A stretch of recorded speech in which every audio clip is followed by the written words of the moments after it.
আসসালামু আলাইকুম। রমাদান মাসে প্রান্তিক খামারিদের কাছে সবথেকে কষ্টকর কাজ হচ্ছে তাদের খামারে থাকা গরু, ছাগল, হাঁস মুরগিদের যত্ন নেওয়া। তো যতই কষ্ট হোক, কাজ তো করতেই হবে, কাজ তো কাজই। তো ঠিক 12টার সময় আমি আমার গরুটা বের করে গোসল করানোর জন্য প্রস্তুতি নিচ্ছিলাম। অনেকদিন গরুটি বেঁধে রাখার ফলে খুব লাফালাফি করতেছিল, যে কারণে ঠান্ডা করতে খুব কষ্ট হচ্ছিল। অবশেষে গায়ে পানি দেওয়ার পর সে ঠান্ডা হয়েছিল। ধৈর্য ধরা যায় না, তবুও ধৈর্য ধরা আল্লাহর বিধান। কথাতেই আছে, ধৈর্যের ফল খুব মিষ্টি হয়। কিন্তু কিছু কিছু অসাধু ব্যবসায়ীদের জন্য আর ধৈর্য ধরতে ইচ্ছা করে না।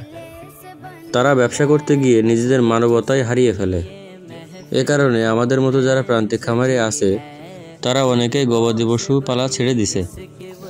তো যাই হোক, সব কষ্টের মধ্যে আলহামদুলিল্লাহ বলে আল্লাহর কাছে শুকরিয়া আদায় করা ছাড়া কোনো উপায় নাই। তো সবাই ভালো থাকবেন। আসসালামু আলাইকুম রহমতুল্লাহ।